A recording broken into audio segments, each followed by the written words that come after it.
अर्चनीय वंदनीय संत समाज, धर्म प्रेमी सज्जनों तथा देवियों, जीवन में 3 तरह के रोग होते हैं, विपत्तियां होती हैं, समस्याएं होती हैं और वो हैं आदि व्याधि उपाधि। और इन तीनों का इलाज है समाधि में। समाधि में जाने से इन तीनों का समाधान मिलता है। तो आइए, ये कौन कौन से रोग हैं, इनका इलाज कैसे होगा, कहाँ होगा,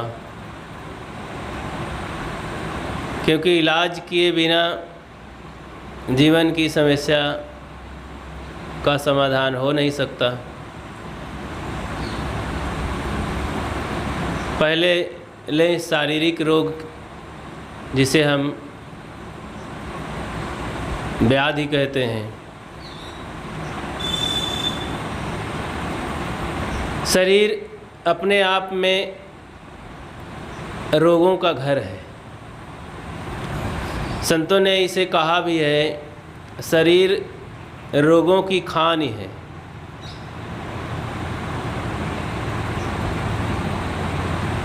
क्योंकि जो भी इसमें है, जो भी मटेरियल है, वो सब नश्वर, क्षणभंगुर और दुखदाई है।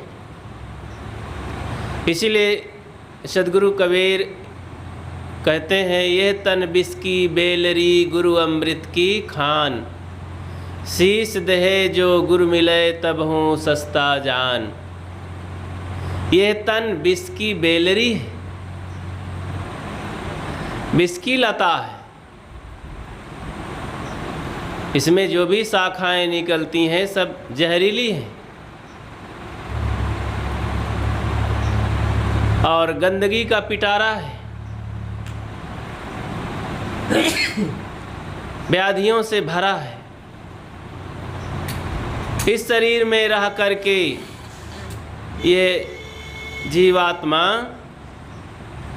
अगर भजन भक्ति नहीं करता है, साधना नहीं करता है, तो समझ लो दुख का दुख और रोग ही रोग रह जाता है। तो समाधान बहुत जरूरी है। व्याधि, शरीर व्याधि रूप है, दुख रूप है, इसे समझना बहुत जरूरी है। शरीर जरूर दुखों का घर है, दुख रूप है, लेकिन इसमें सबसे बड़ा काम जो बनता है अमृत रूप आत्मा है। इसी शरीर में उसको जाना जा सकता है और साधना करके समाधि तक पहुँच करके इसे पाया जा सकता है, स्थिर हुआ जा सकता है। और कोई तन नहीं है और कोई शरीर नहीं है, ये मानव तन ही। वैसे चारों खानी के शरीरधारी, सबका शरीर वैसे ही है। कच्ची काया, हाड़ चाम मलमूत्रों से भरा है। मनुष्य भी वही है, लेकिन इसमें संभावनाएं बहुत हैं। साधना की संभावनाएं हैं, संयम सदाचार सद्गुण की कमाई की संभावना है, दुखों से बचने के उपाय हैं, युक्ति है, क्योंकि मनन चिंतन है, विचार है, विवेक है। ये साधन भूमिका है, साधन धाम है, इसलिए इसकी विशेषता है। इसमें कल्याण किया जा सकता है, उद्धार किया जा सकता है, दुखों से बचा जा सकता है। आदमी शारीरिक साधना करके काफ़ी स्वस्थ बन सकता है शरीर से। कुसंयम से अनेक रोगों को बुला लेता है, स्वस्थ भी नहीं रह पाता है। तो पहला सुख तो यही है कि शरीर को स्वस्थ बनाए रखना, व्याधियों से दुखों से बचे रहना। पहला सुख निरोगी काया, ये बताया गया। पहला सुख तो शारीरिक सुख है, इसे ठीक ठाक रखना, लेकिन इसे भी लोग ठीक नहीं कर पाते हैं। इतना कुसंयम है, खान पान, रहन सहन, बोली भाषा, कुछ भी सुरक्षित शरीर को रखने के लिए, स्वस्थ बनाए रखने के लिए लोगों की सोच ही नहीं रहती है। किसी को कोई बताए भी तो बस अपने ही राग में लोग रहते हैं। खान पान का संयम करना है, भाई ये चीज़ मत खाइए, शरीर के लिए जहर है। अरे महाराज, सब दुनिया में खाने के लिए बना है, तो रोगी नहीं होंगे तो क्या होंगे, व्याधियों से घिरेंगे नहीं तो क्या होंगे। 70-80% लोग तो खा खा करके, गलत चाल चलन करके, गलत खान पान करके रोगों से घिरे रहते हैं। जब आदमी रोगों से घिरा रहेगा तो भजन साधन कैसे कर सकता है, सुख का एहसास कैसे कर सकता है? क्योंकि शरीर पहला सुख है। इसी से सेवा, दान, धर्म, परमार्थ और पारिवारिक पालन पोषण, घर गृहस्थी, व्यवहार बर्ताव, जब शरीर स्वस्थ रहता सब अच्छा लगता है। तो इसे हम क्यों ना ध्यान दें, बीमारियों से, दुखों से क्यों ना मुक्त बने। इसी में और तमाम तरह के रोग घिरे हैं, तो बचने बचाने की ज़रूरत है। इतना रोग है, और अधिकतम रोग असंयम से, कुसंयम से सब आ जाते हैं। तो संयम कुसंयम को पर विचार करना चाहिए। हर समय हमें संयम पर ध्यान देना चाहिए। संयम एक साधना है। क्या खाना है, क्या नहीं खाना है, कैसे रहना है, कैसे नहीं रहना है, तो क्योंकि ये शरीर से होता है। शरीर में गलत चीज़ डाल लेंगे, खराब करेगा, पेट खराब हो जाएगा, अनेक रोग आएंगे, तो व्याधियों से भरा रहेगा। और ये सब होने पर फिर मन भी खराब होगा, तन तो खराब होगा ही, और इससे पुरुषार्थ भी नहीं बनेगा, किसी की सेवा भी नहीं कर पाएंगे। हमारी ही सेवा कोई कर दे, यही तो आशा होगी, यही मन में कामना होगी, कोई सेवा कर दे। हम परवश हैं, असहाय हैं, तो जानबूझ करके असहाय क्यों बने। जितना बन सके शरीर को स्वस्थ बनाए रखें। खान पान हमारा, रहन सहन ठीक रहेगा तो सब ये ठीक रहेगा। गीता में बताया गया कि युक्ताहार विहारस्य युक्त चेष्टस्य कर्मसु, हमारा आहार विहार युक्त पूर्वक होना चाहिए। अब आहार विहार ही ठीक नहीं है तो शरीर तो रोगी बना रहेगा, तो व्याधियों से हम घिरे रहेंगे। आज अधिकतम स्वास्थ्य विभाग में विशेषज्ञ लोग कहते हैं कि इस चीज़ को खाने से ये रोग होता है, इसको ना खाएं पिएं, या इसमें सावधान रहें, लेकिन नहीं, कुछ विचार नहीं है। अनिल भोजन कर लेंगे, गलत भोजन कर लेंगे, और रोगवर्धक भोजन कर लेंगे, कुसमय से खाएंगे, कोई संयम नहीं है। शरीर को हम स्वस्थ बना करके ही साधना कर सकते हैं, आगे बढ़ सकते हैं। यही तो एक माध्यम है। ज्ञानी पुरुष इसे स्वस्थ बना करके, मजबूत बना करके सेवा कर सकता है, समाज की सेवा कर सकता है, स्वयं साधन भजन कर सकता है, इसी से धन कमा करके दान पुण्य कर सकता है, गरीबों की सेवा कर सकता है, असहायों की सेवा कर सकता है, संतों गुरुजनों की सेवा कर सकता है। शरीर ही रोगी पड़ा है तो कुछ नहीं। इसलिए हम शरीर पर ध्यान दें, इसे स्वस्थ बनाएं, हर विधि से इसे मजबूत बना करके हम आगे बढ़ें। फिर आता है मन। आदि दुख, मन में कितना रोग है। तमाम तरह के जो काम, क्रोध, लोभ, मोह, राग, द्वेष, ईर्षा, घृणा, वैमनस्यता, हिम्मत, पछर जो बना हुआ है मन में, ये सब आदि रोग हैं। इसी रोगों से ग्रसित हो करके हम रात दिन चिंतित रहते हैं। मन के रोग के कारण तो आदमी पागल हो जाता है। मन के रोग के कारण तो लड़ाई झगड़े, तमाम तरह की उपद्रवबाजी होते हैं। मन में ही रोग आता है तो खान पान गंदा, बीड़ी पान तम्बाकू गांजा धतूर, तमाम तरह के उपद्रव जीवन में लोग ला लेते हैं। अरे जीवन को हल्का बनाए रखने के लिए, मन में शांति बनाए रखने के लिए आदि रोगों से हमें बचना चाहिए। मन जितना सरल सहज सरस रहेगा, मन को सरल बनाने के लिए हमें सत्संग में जाना चाहिए। सत्संग में वो दौलत मिलती है कि ये जीवन के समस्त रोगों से बचने के लिए सत्संग में दवा मिलती है। तो हमें स्वस्थ होने की ज़रूरत है। स्वस्थ का अर्थ ही होता है जो अपने आप में लीन हो, अपने आप में रमण करे, अपने आप पर ध्यान रखे, अपने आप को पा जाए, वही तो स्वस्थ है। जब तक हम अपने में नहीं, अपने को नहीं जानेंगे, मैं कौन हूँ, मेरा क्या कर्तव्य है, ये सब काम मन से होते हैं। सद्गुण सदाचार की ओर हम बढ़ें।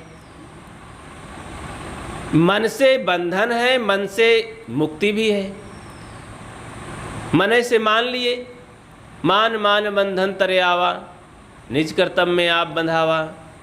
मान मान करके ही बंधन बना लिए, तमाम विकारों में फंस गए। इसलिए विवेक करने की ज़रूरत है।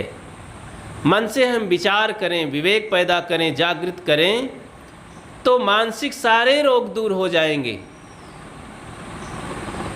मन के रोग के कारण आदमी पड़े रहते हैं, आलसी बने रहते हैं। तमाम तरह की झगड़े, लड़ाई, शिकवा, शिकायत, संदेह, संशय सब जग खंडिया, संशय खंडे न कोय, संशय खंडे सो जना जो शब्द विवेकी होए। तो मन के ही तो रोग हैं। संशय से आदमी ग्रसित है। घर परिवार गृहस्थी कैसे सुखी रहेगी। कान लगाए रहते हैं संदेह में, ये मेरे विषय में कहते हैं, मेरी ही शिकायत करते हैं। तमाम तरह के संशय हैं। तो संशयों से दूर हो करके, संशय का निवारण करके हम अपने जीवन को हल्का बना सकते हैं। तो मन के बहुत सारे रोग हैं, मनोविकार हैं। अब एक ही रोग को ले लीजिए, मन का ही तो रोग है। क्रोध, लोभ, मोह, ये सब क्या हैं? बड़े बड़े भयानक रोग हैं। इनसे बचने के लिए मन में सद्गुण सदाचार विचार पैदा करने की ज़रूरत है। इनको मार भगाने की ज़रूरत है। इनके स्थान में क्षमा, सहनशीलता, दया धारण करने की ज़रूरत है। तो मन के रोगों को दूर करके हम अपने जीवन को हल्का बना सकते हैं। मन को सरल और सरस बना सकते हैं, कोमल बना सकते हैं। मन को जब कोमल बना लेंगे, कोमल मन में पवित्रता आती है, सारे सद्गुण का वास होता है, वो सबका प्यारा हो जाता है। मन जब कोमल होता है तो कोई गलती भी हो गई तो लोग उसे नज़रअंदाज कर देते हैं। जैसे एक राजस्थानी घटना है, एक बोधवान रहनी संपन्न संत भ्रमण कर रहे थे वहीं, उनके साथ में उनके 2-3 शिष्य थे। गांव में गए हुए थे, सत्संग हुआ। एक जिज्ञासु आकर के देखा कि बहुत अच्छे संत हैं, बहुत अच्छे विचार दिए हैं, बड़ा ही मन शांत हो गया है, प्रसन्न है। तो जा कर के अपने घर में बताया अपने माताजी से। तो बूढ़ी माता थी, बहुत कमज़ोर थी, जर्जर हो गई थी। बताया कि एक संत आए हुए हैं, बहुत अच्छे हैं और बड़े रहनी संपन्न बोधवान सदाचारी संत हैं। मैं दर्शन करके आया हूँ, सत्संग सुन के बहुत अच्छा लगा। तो फिर उनके माँ के अंदर भी जिज्ञासा हुई कि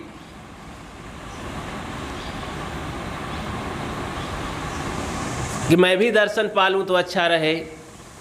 कहा बेटा मैं चल तो नहीं सकती हूँ, संत जी आवे तो यहीं बुला लाओ। गया, बताया कि मेरी माँ बूढ़ी हैं, महाराज जी चलिए दर्शन दे आइए। वो चल नहीं सकती हैं, घर पर चलना पड़ेगा। ऐसे भाव सुन करके महात्मा जी तैयार हो गए, बोले चलो चलते हैं। तो गए, वहाँ आसन दिया गया, बैठे। तो माता जी से बताया कि माँ जी आ गए हैं संत, चलिए दर्शन कर लीजिए।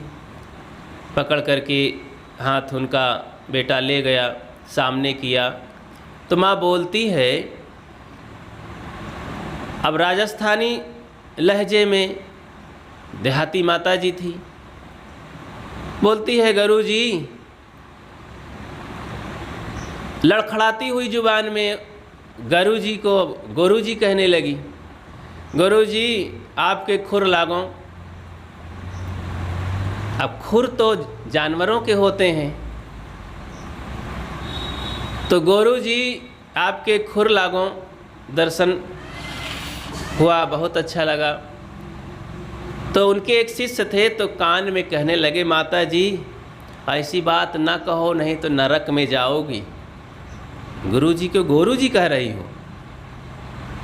तो बड़ी भोली भाली माता जी थी, अनपढ़।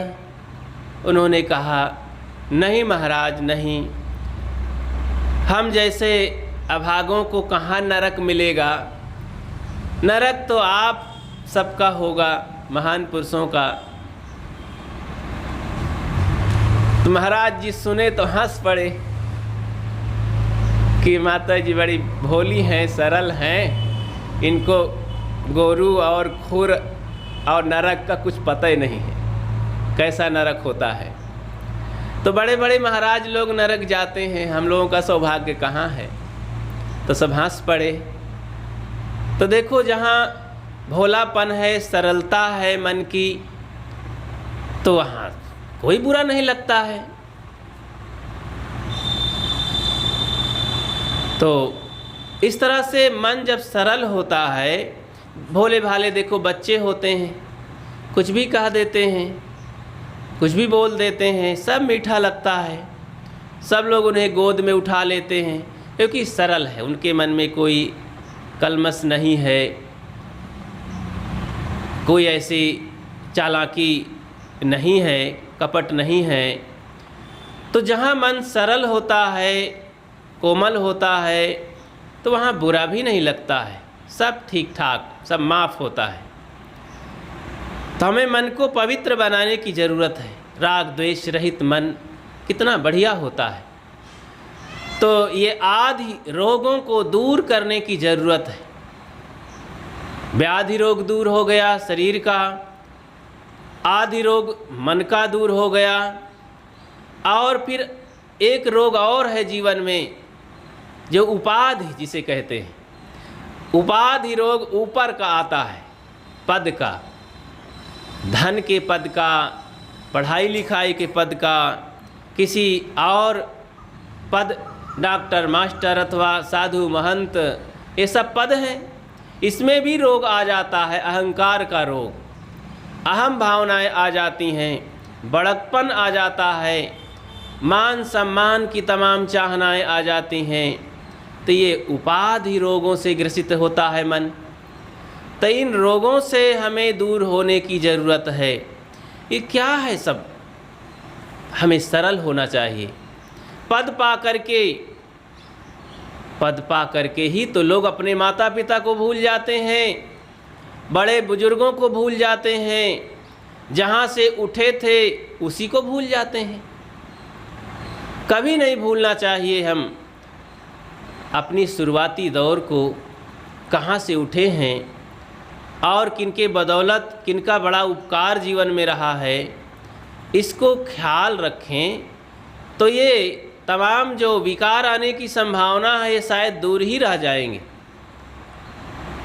जिन महापुरुषों से, जिन जिज्ञासु साथियों से हम आगे बढ़े हैं, हमारे अंदर बदलाव आया है, दोषों से हम ज्ञान विचार पवित्रता की ओर बढ़े हैं, कितना बड़ा उपकार है।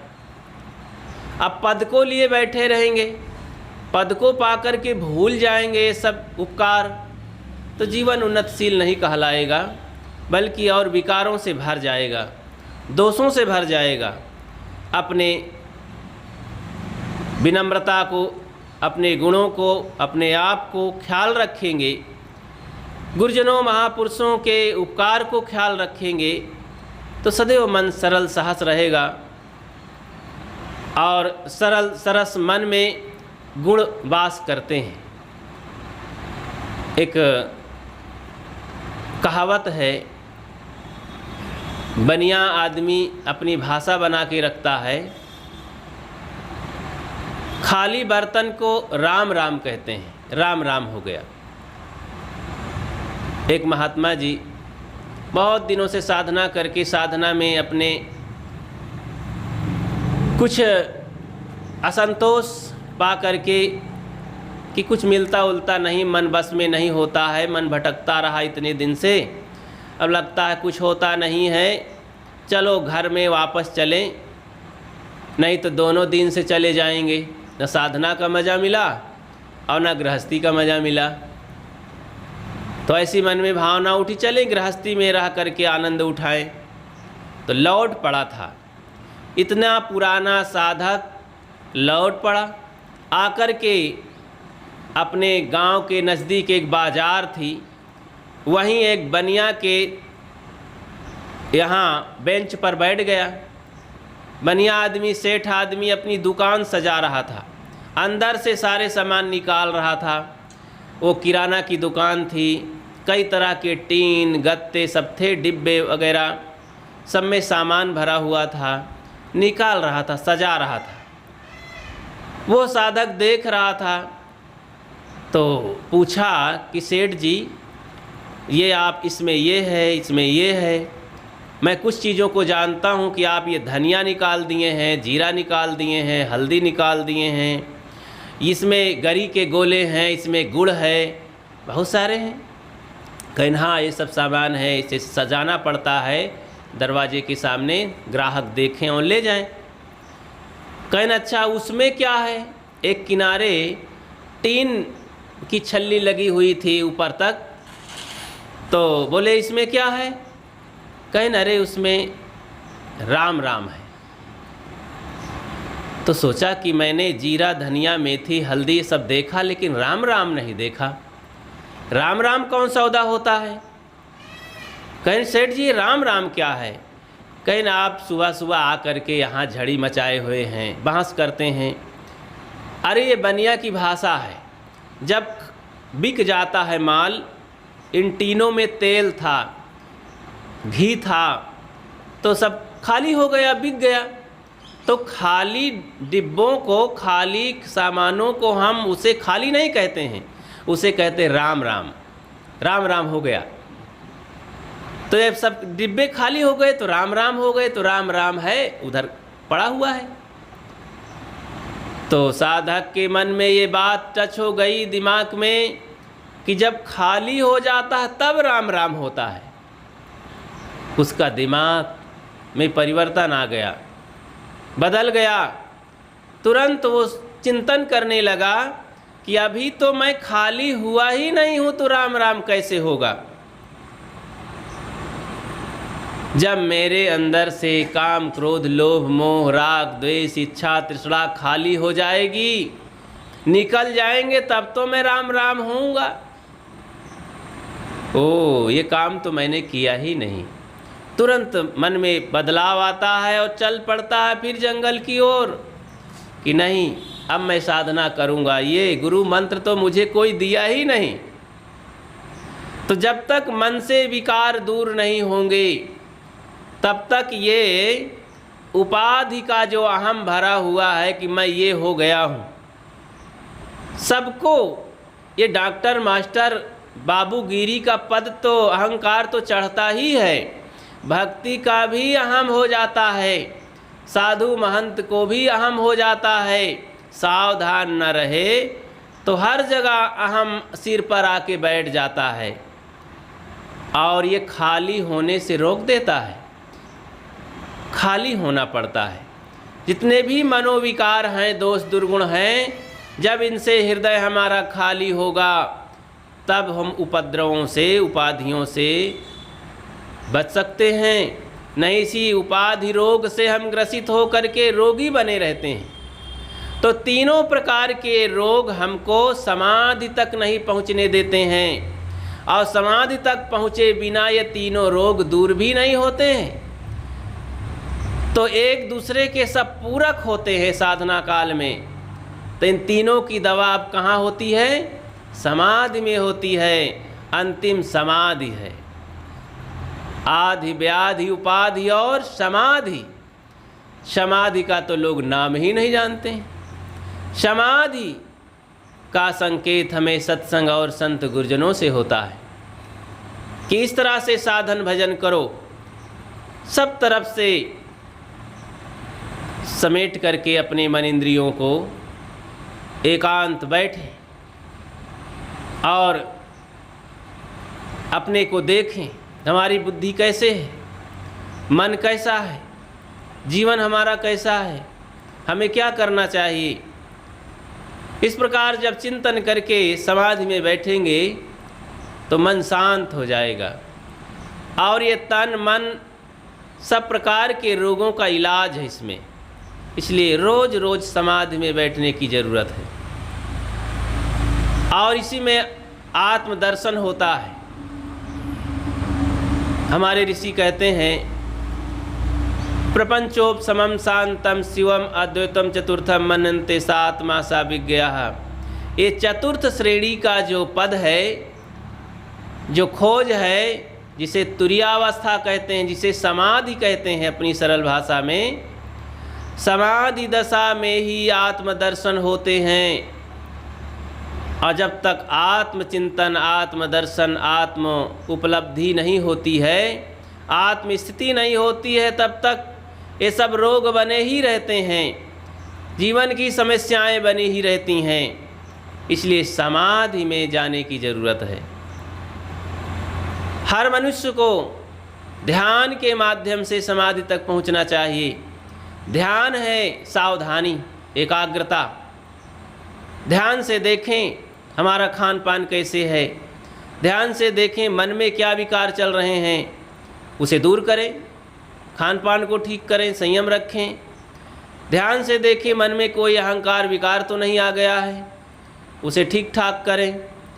इस प्रकार जब हम अपने को ठीक करते हैं इन मनोरोगों को, तो अपने आप समाधि में स्थिर हो जाते हैं। ये समाधि है। तो ये सब साधन हैं जीवन को कल्याण पथ तक पहुँचने के लिए, मंजिल तक पहुँचने के लिए, अपने आप तक पहुँचने के लिए, परमात्मा स्थिति तक पहुँचने के लिए, भगवत स्थिति तक पहुँचने के लिए, ये सब क्रमशः हमें मंजिल में चलना होगा, समाधि तक पहुँचना होगा। अंतिम में समाधि, साधकों के जीवन में अष्टांग योग में भी अंतिम समाधि आती है। यम नियम आसन प्राणायाम प्रत्याहार धारणा ध्यान समाधि। कोई एक सीढ़ी पर पैर रख लेने से मंजिल तक नहीं पहुंच जाता है। हाँ, मंजिल तक पहुंचने के लिए शुरुआत करनी पड़ती है वहीं से, लेकिन लोग मान लेते हैं वहीं रुक जाते हैं। प्रथम सीढ़ी पर पैर रख लिए, बस वहीं बैठ जाते हैं। अब तो हम पहुंच गए, वहीं बैठ करके अहंकार ममकार विकारों से भर जाते हैं। हमें तब तक चलते रहना चाहिए, तब तक अपनी यात्रा बंद नहीं करना चाहिए जब तक मंजिल मिल ना जाए, जब तक हमें पूर्णता मिल ना जाए, तब तक अपने मंजिल में तेज़ी से और सभी कठिनाइयों को सहते हुए पार करते हुए मंजिल तक पहुंचना चाहिए। लेकिन नहीं, लोग पहले ही बैठ जाते हैं, हार मान लेते हैं। हार मान लेने वाला, आलस्य करने वाला और टूट जाने वाला कभी सफलता को नहीं पाता है। जीवन में कोई भी उपलब्धि अभ्यास का फल होता है। अभ्यास करते रहें, चलते रहें, चलते रहें, चलते रहें। एक संत थे, उनके पास कुछ जिज्ञासु, दरिद्र जिज्ञासु आए। बहुत दीन दुखी गरीब थे। धन की इच्छा से अपनी दरिद्रता मिटाने के लिए वो चल पड़े थे किसी शहर की ओर। रास्ते में जंगल था और जंगल पार करके उन्हें शहर तक पहुंचना था। जंगल में एक संत मिले, रहनी संपन्न संत, ध्यान लगाए बैठे थे। तो वो दरिद्र जा कर के देखे कि संत बैठे हुए हैं, लगता है इनके पास जाने से हमें बड़ी कुछ शांति मिलेगी। संतों को देख करके, शांत चित्त के संतों को देख करके मन में जिज्ञासा उठती ही है, चले हमारा शायद दुख दूर हो, इनसे आशीर्वाद ले। संत का पद बहुत ऊंचा होता है। साधना करके और उस स्थिति तक पहुंच जाते हैं जो वास्तव में वे संत हो जाते हैं। संत कभी छल कपट नहीं करते हैं, किसी की हानि नहीं करते हैं, ना हानि उठाते हैं स्वयं जीवन में, ना दूसरे की हानि करते हैं। साधु संत के वेश में कोई अगर ठग धूर्त हो तो बात अलग है, उनसे बचने की ज़रूरत है, क्योंकि असली नकली हर जगह होते हैं। तो हमें असली को पकड़ने की ज़रूरत है, उनके साथ होने की ज़रूरत है। तो संत के पास वो दरिद्र पहुँचे तो इसी आशा से बैठ गए जा कर के। संत आहट पा कर के आँखें खोले, बोले बेटा आप लोग कहाँ से आए हो, कौन हो? उन्होंने बताया महाराज हम बहुत दरिद्र दुखी हैं, आपके पास आए हैं, सोचे कि कुछ शांति मिल जाए, कुछ हमारी दरिद्रता मिट जाए। उन्होंने कुछ बात बताई, सदाचार की कुछ बात बताई जीवन संबंधी, और कहा आओ मेरे साथ। तो चल पड़े। चलते चलते रास्ते में कई तरह की बाधाएं आती थी।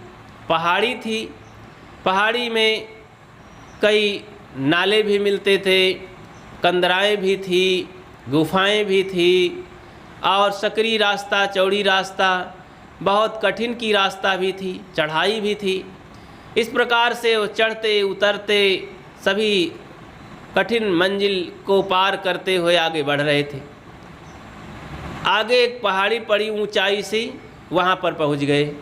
कहा देखो बेटा अब मैं आगे नहीं जाऊँगा, अब मैं क्योंकि बूढ़ा भी हूँ, मैं आगे चल नहीं सकता, मुझे जाने की ज़रूरत भी नहीं, तुम आगे चले जाओ। आगे कुछ पहाड़ी मिलेगी और कुछ खानियाँ मिलेंगी, धन की खानी मिलेगी, खदान। तुम्हें जो चाहिए जब पूर्णता मिल जाए तो वहीं पर रुकना, रुक नहीं जाना कहीं।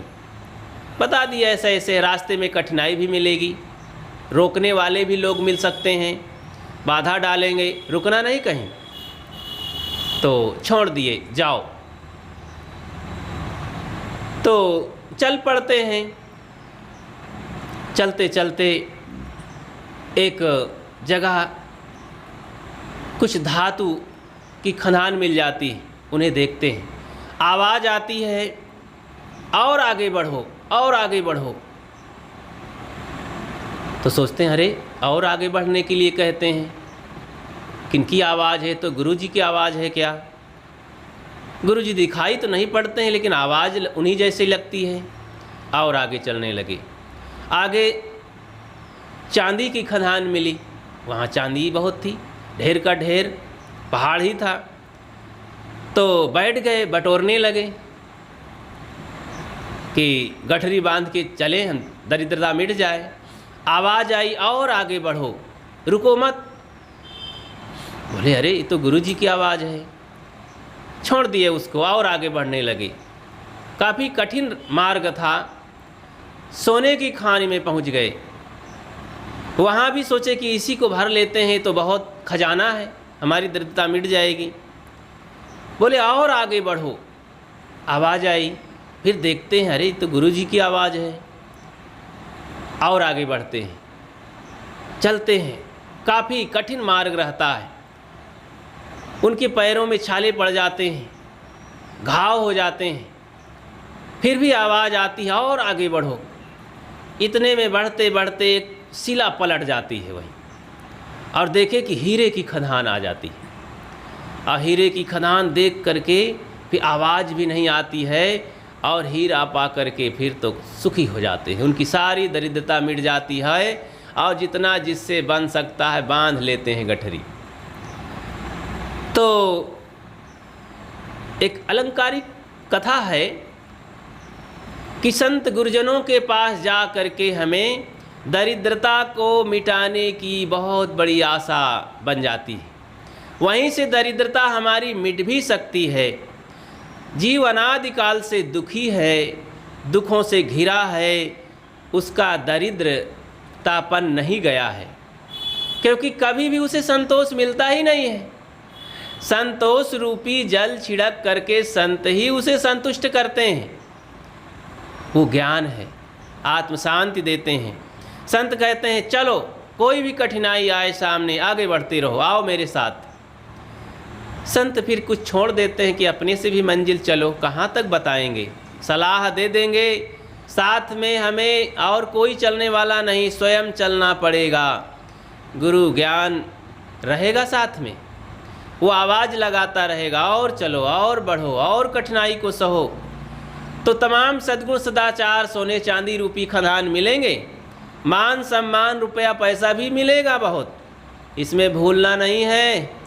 आगे बढ़ते रहना है, और कठिनाइयाँ आएंगी, बढ़ते रहें, बढ़ते रहें। आवाज़ आती रहेगी और आगे बढ़ो।